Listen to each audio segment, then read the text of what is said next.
We're starting this part back in the Velvet Room because I really wanted to get a certain persona, and I was waiting to see if I could get it with fusion fodder that I didn't really need later. I actually can now.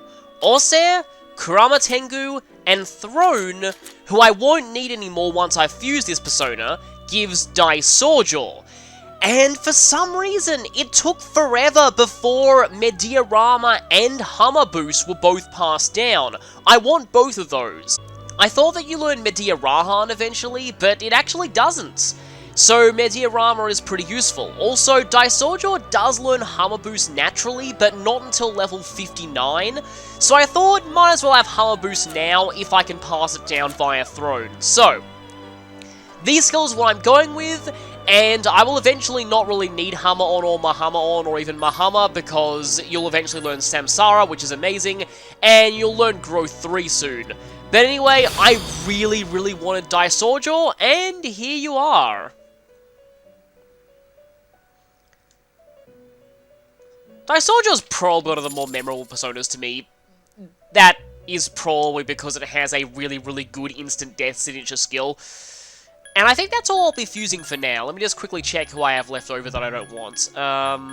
Really just Thoth, and there's not much I can make out of you that I particularly want, so we're sticking with just Daisojo. And obligatory mention of the fact that the monks in Breath of the Wild are based off of the same thing that Daisojo is, in case Daisojo looks familiar to you. What I'm going to do now is, I'm going to go and buy some armor, particularly for Koromaru. He is long overdue for some new armor, because he's essentially just got a slightly better version of the armor that he started with, so he definitely needs something new.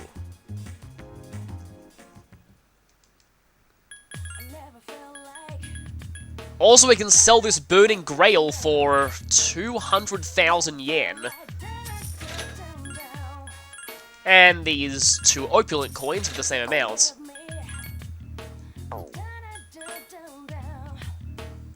Oh, now you're selling Jackwoodrose. I don't really need that. And I like the Resist Electric on Icus' armor, so I might keep her current thing.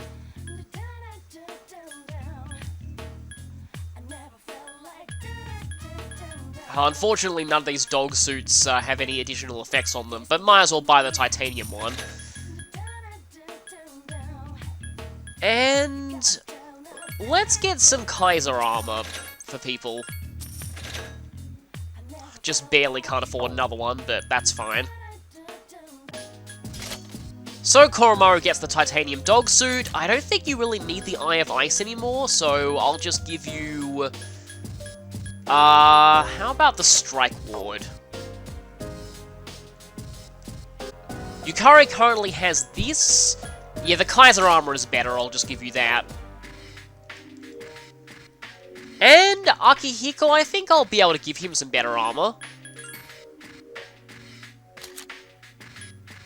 Wow, that armor is pretty outclassed for this point.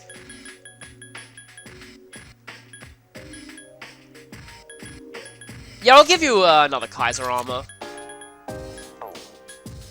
And I'll stick with the Eye of Ice. So, the party that I'm going to this next area with is going to be the same that I've got currently, except I'm going to be switching out metas for Akihiko. Reason being, there are a lot of enemies here that are weak to electric attacks, so let's go with Akihiko for that. For the time being, everyone is pretty decently leveled, so I don't need to worry too much about using people who are falling behind. So, let's go. We only have 8 floors that we need to go through this time, so that's less of a hassle. The next boss is on floor 16, but I'm looking forward to getting down here because we actually have a new graphical style, and even Fuga is commenting on it. Finally! Seriously, like, why did it take them this long to not reuse an area? I mean, this is sort of a palette swap of Malbolg, but it also has some new assets, like these angel statues in the corners. And I'm going to switch the BGM, because I get they're adding more instruments to this, but it's getting a little bit repetitive right now, and I have a feeling that one of these songs is going to fit for this area. Hopefully this is what I'm thinking of. Yes, I actually think this song really fits for this area. So, let's head in and fight shadows to this smooth, calming music in this very high-class looking area. And the music is instantly cancelled out by the battle theme.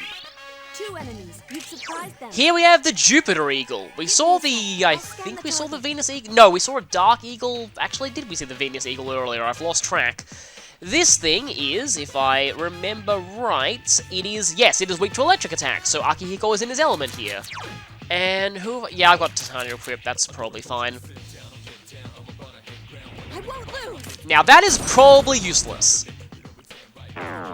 Yep, they drain that. As I thought.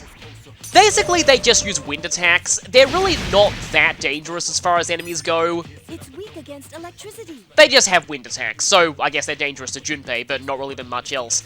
And they can debuff your agility. But they probably won't get a chance because Akihiko's gonna zap them into oblivion. I was worried I would eat my words there. Oh well, I have Mazio on Titania, so hopefully I'll have more luck with this.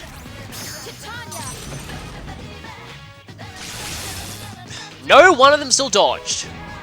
And, if you had not done that, then Akihiko could have just used Zionga on one of them. But no, now he has to hit both of them in order to get an all-out attack.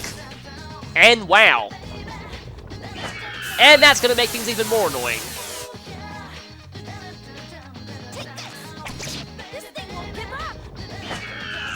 And at least you're not Junpei. Okay, this is probably not going to hit both of them. Yep, one of them dodged again. But at least that one is now dead. It's still alive. And let's just finish you, hopefully. If you get into trouble, run. That battle was more annoying than I thought it would be. I just obviously got a crit there at the end out of frustration. Okay, good, there's a 6 experience card. I think I'll take that, if I can. No, it's a very slow shuffle, and that being the only card that didn't merge with others was a dead giveaway when both of them went up in the air. Yes, my skill level has increased. Well, that's pretty cool. You must have ended that boss fight at just barely not enough to level up twice. And let's fight this thing. Let's see what you are. I had a feeling you'd be hands. There are 4 enemies. So, this is the Almighty Hand and the Silent Book. The Almighty Hand is only weak to darkness, but the Silent Book is weak to fire, actually. So Koromaru does really well in this fight in general. I'm going to wait and let the scan go through, because I like to show the scans for the enemies. Even though I already know what all of them are weak/resistant to from the notes that I take prior to recording these. It's weak against fire. So yeah, weak to fire, it mainly uses status. Life Drain is a bit annoying, though. Not as annoying as another enemy on this floor, though, that hopefully I never have to run into. Good boy. I thought you'd do that, which is kind of a shame.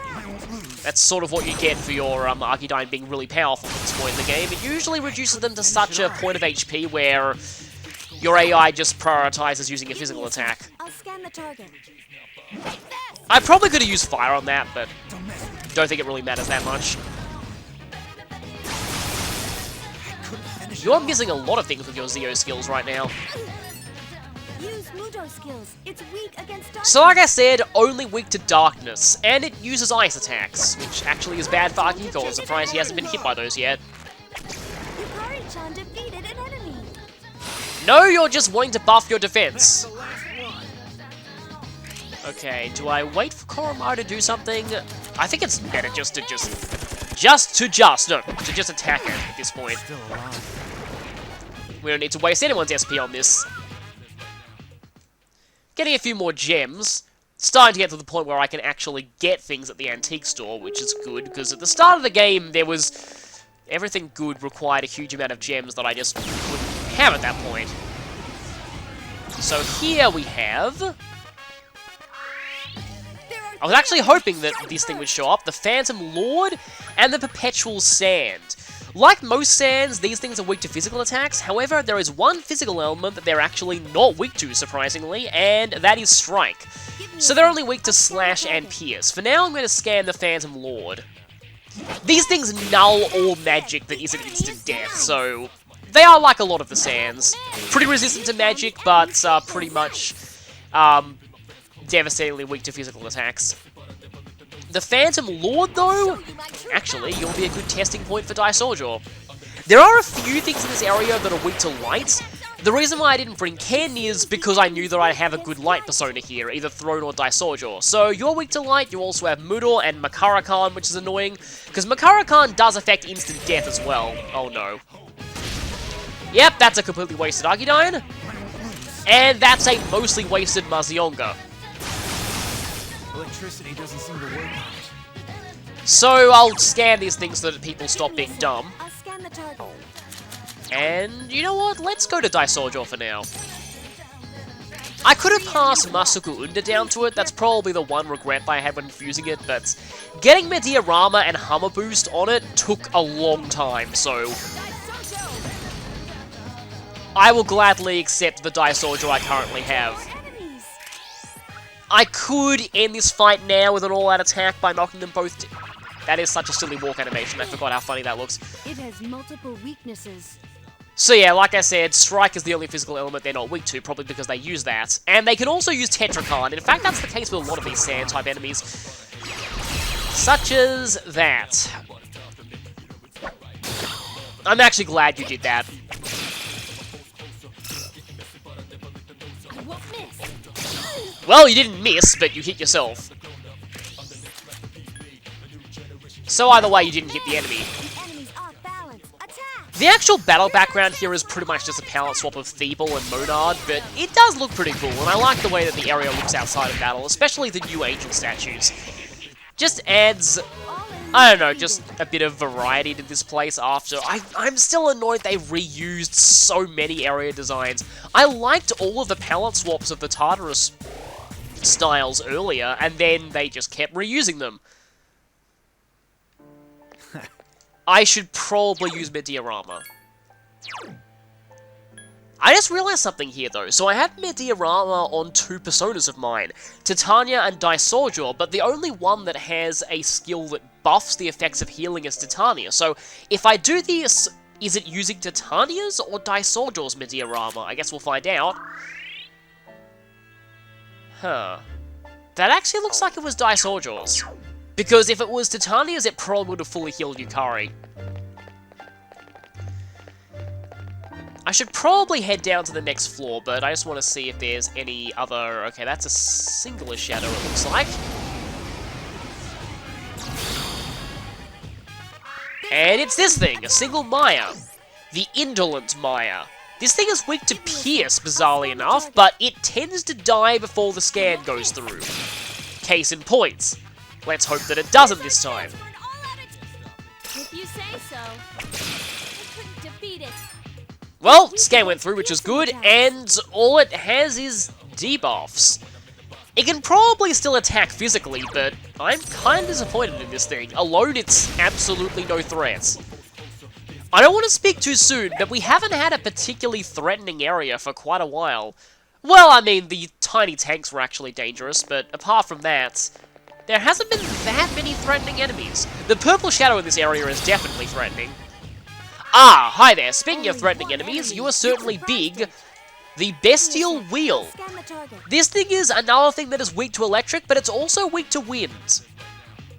So, I have party members that use both of those here.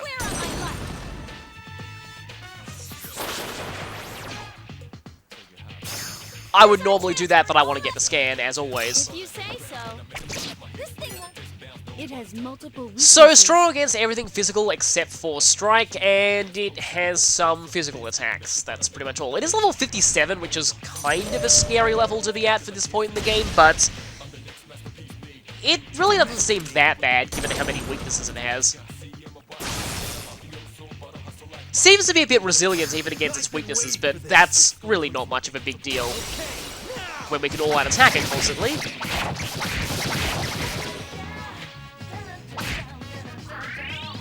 Got a lot of HP too, but like I said, we're all out attacking it constantly, and I also just realized... Huh. You have a lot of HP, I have Daisoljo with Hammer Boost. Might as well try this, because you aren't immune to this. And it actually worked, nice. That was easy. Yes, it was. And it'll only get easier once Daisoljo learns Samsara. still found it interesting that when I searched up the Japanese name of Samsara, which, Yes, I know I've my discussed this skill level before, has but it increased. literally translates to something like rotation preaching, but Samsara's probably a good translation, because that, I think, refers to, like, the cyclical nature of all things, and the endless cycle of reincarnation. Which is probably what the rotation in its Japanese name refers to anyway. Okay, let's see who just leveled up. Hey, it's Titania again. Unfortunately, you've already learned all of your skills.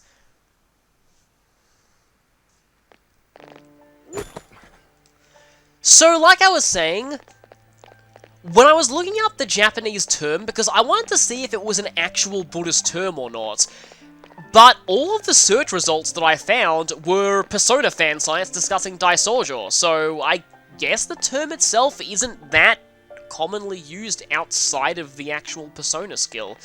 Maybe it was something that the Japanese creators of these games just made up, because Samsara definitely isn't. That's obviously a real religious term.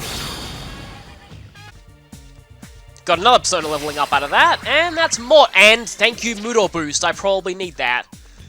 Even though I might be able to get Alice soonish. Don't really want to get rid of anything here, really. I mean, Fear plus Ghastly Well, if I get rid of either of those, the other skill essentially becomes useless, and I want to keep Null Fear in case we run into any more Ghastly Well spamming things. I don't know.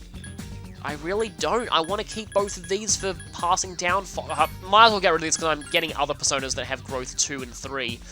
Resist Light. Actually, that's, I'm going to have to make room for that too, probably. And hello there, I want that chest, so I'm going to have to fight you for it. And you, sadly, aren't anything new. And I did all that for a tiny, tiny amount of yen. Oh well, someone leveled up out of that fight, so I guess that'll be my real reward for that. I wonder if that is something we haven't seen before. Well, there have been a lot of dead ends here.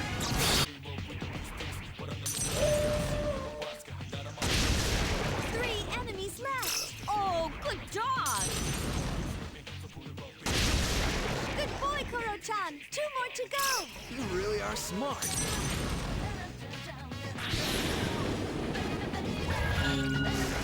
Wow, Koro-chan defeated another one!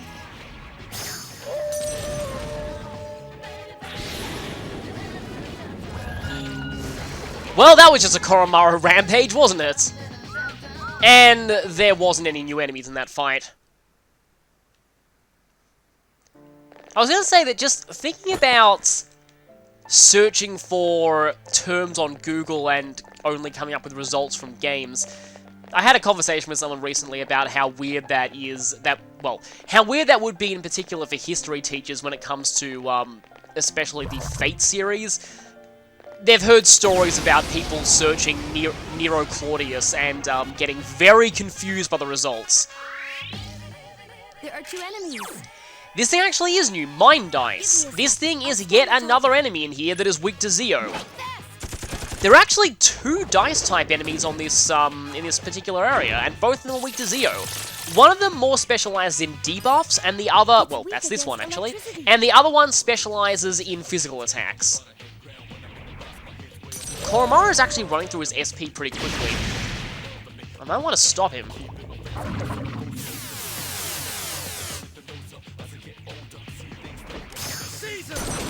And, yep, that is showing its weakness to Zeo, obviously.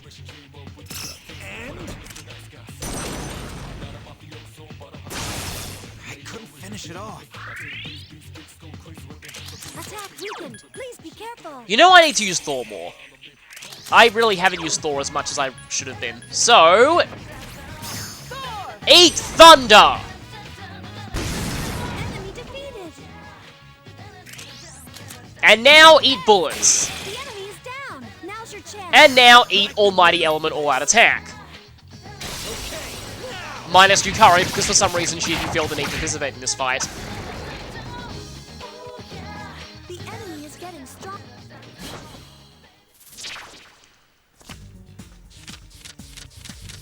Well, there's a curse card here, but it's not one I want anyway, so that's fine. And I guess levels up again. At level 58, I think there's a pretty good persona that we can get, so I'm holding off on going to the Velvet Room until then. There's an enemy back there. Yeah, I'll just ignore you. Also, these so-called stairs, they look like just holes that you have to jump down. So let's just keep going past these statues, and there are quite a few enemies that I haven't been able to show yet. And you aren't any of them. 3 enemies. And we get another level up for Koromaru out of that fight. Let's see if you're anything we haven't seen yet. You weren't. Next! Oh, definitely. That is, I guess, armor, but I really like the resist elect that she has in her current thing because it makes using Titania a lot safer. I suppose if I ever get rid of Titania, which I probably will eventually, I can equip the Ergo armor, which still makes me think of Orbot in Sonic Unleashed. That is a dice that we haven't seen before. Be careful. Well, a die. Give me a sec. I'll scan the target. It's actually interesting because apparently in British English, dice is correct as a singular.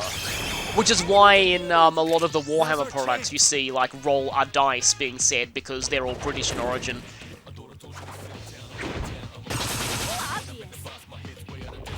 Don't know if that's the case anywhere else in the world, but... So yeah, these are obviously the more physically based dice. Weakness is electricity. But they're also weak to Zeo like the other ones. They usually show up in a group with the Mind Dice, but seems like these ones just want to appear on their own. Well, they're also with a Phantom Master, but... Well, I mean, they also show up with a Phantom Lord, but he didn't last very long. Because everything weak to light just won't last long when Daisojo's around. I do consider Daisojo and Alice to be a bit cheap sometimes. But from another angle, I really do like using them because every other form of Hammer and Muro in this game isn't that great, and so having something that's actually really, really good with those skills is kind of refreshing. Also, you know, anytime there is an RPG that has an instant death skill that isn't completely useless, it's always pretty fun to use. My skill level has increased. Because generally, they like to... I mean, I understand where they're coming from. Like, instant death can be pretty overpowered if it's not terrible, so a lot of games make instant death skills really, really bad.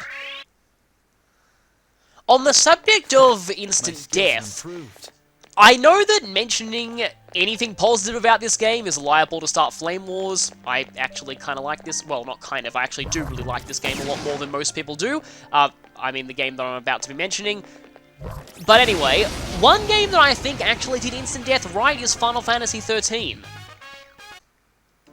They made the death spell an exclusive ultimate attack for one of the party members, and it does massive damage even if its chance of instant death doesn't work, but its chance of instant death... Yeah, I'm definitely swapping over to that one. Its chance of instant death is also directly affected by the number of status conditions and debuffs on the enemy, and the party member that got the skill specialized in debuffs in the first place. So it was just a natural extension of their playstyle, and also there are a few bosses, well, or at least boss-type enemies that it worked on. So...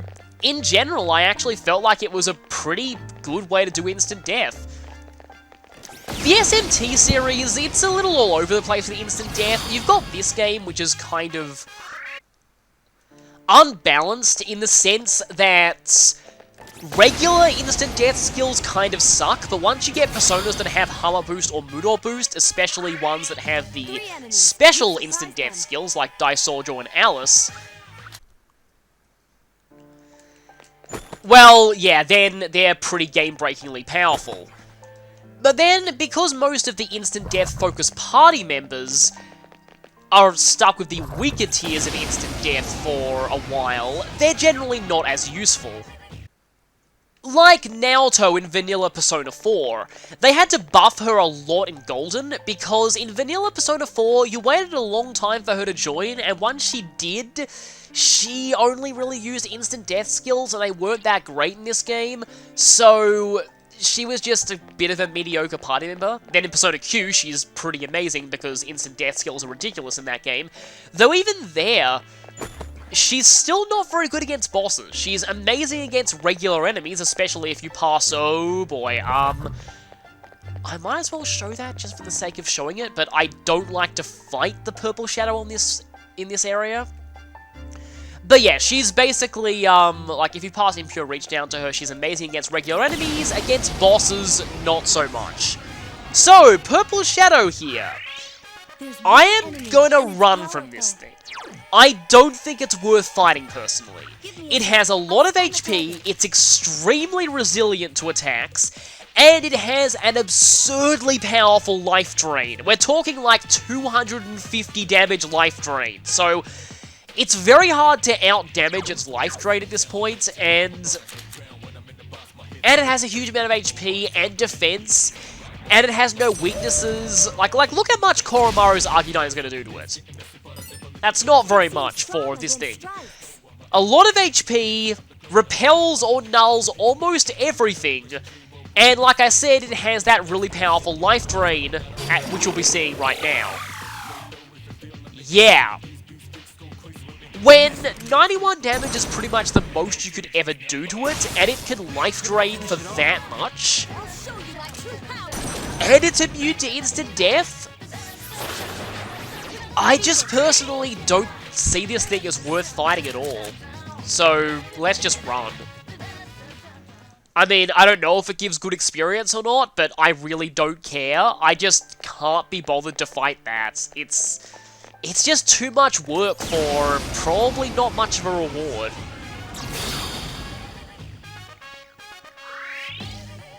There are two of them. Attack! Yes, I can shoot. I'm sorry, I forgot she said that. What I was saying is I could try out the new railgun there, but nah, that was the first time we're seeing her hitting a weakness with an arm cannon, and I'm guessing that's what... I'm sure I reacted to her saying that in the journey at some point, because I know that I went on a tangent about only seeing the first Terminator film recently, but I'm sorry. Sorry for that massive, that was probably a headphone warning, but... I just forgot she said that, and that was really unexpected.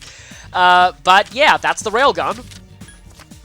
Some people have said they really like Igus's arm cannons, and I'd agree, they're pretty cool. You know, let's just keep going. We're almost to the boss, and I think I've seen most of the enemies that can show. Actually, there is a mother that we haven't seen yet. Let me just quickly go over the types of enemies that we haven't seen yet. Actually, there are only two things we haven't seen yet. Writhing Tiara and Vehement Idol. Vehement Idol is really weird because it's weak to light, but it actually uses light skills.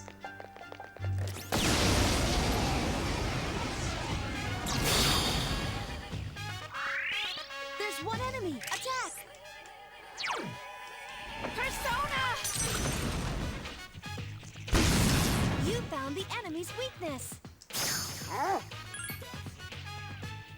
I know I mentioned this before on the journey as well, but to say it again, I just find the sound that Zeodyne makes in this game to be really satisfying. And once again, we've got something leveled up. Oh, hey, Thor, that's actually good, because that means one step closer to your hard item, which will make Yukari totally weakness-free. Also, Auto Mataru was amazing. Yeah, I'll probably be using Thor more once I get that. Like, Thor might not be the absolute best persona in this game overall, but I really, really like Thor. I mean, it's not for just the fact that, you know, it's Thor. You know, Thor is always cool, no matter what. Well, I mean, I suppose, in SMT1, Thor is kind of a jerk. Kind of is an understatement. But in most things Thor is pretty awesome. And Thor is just, I love Auto Mataru. He's one of the first personas to get that, and it's just insane how much that boosts the damage of an all-out attack. And we also have High Counter, which is also pretty broken in this game. They nerfed that really hard in later Personas. I think in, like, Persona 5, it's only, I think it's only a 20% chance of countering, and that's High Counter. I have exactly enough for one Hummer on this, and better work. You have failed me, Daisojo! Hopefully for the last time. I guess to resume my tangent about instant death from earlier, one thing that I do like about the way that the SMT/Persona series handles instant death is that they make it an element that has elemental weaknesses applied to it. You're still aggroed, aren't you? But I will say, though, there are some, not so much in Persona, but in some of the mainline Shin Megami Tensei games, they have some downright unfair instant death skills.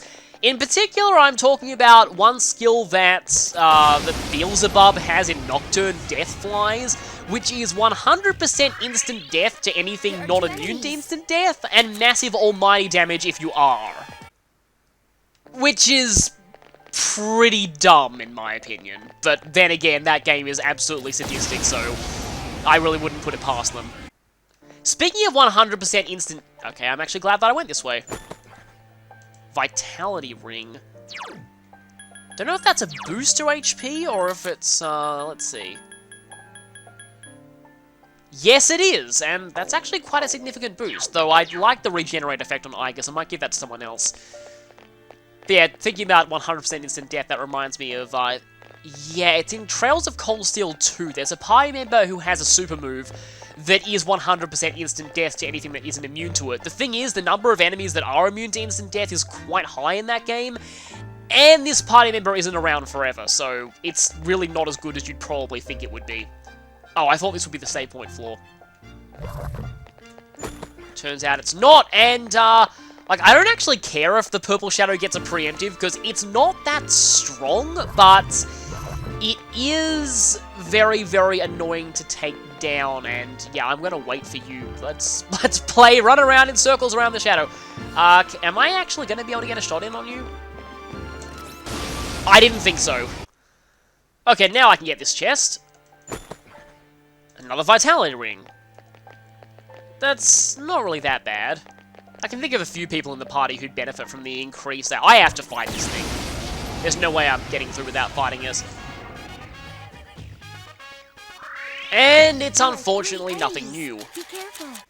The third subsection of this area, though, it does reuse enemy types from the previous two subsections, so we will have more chances to see the enemies that we've missed. And this, I'm hoping this is the...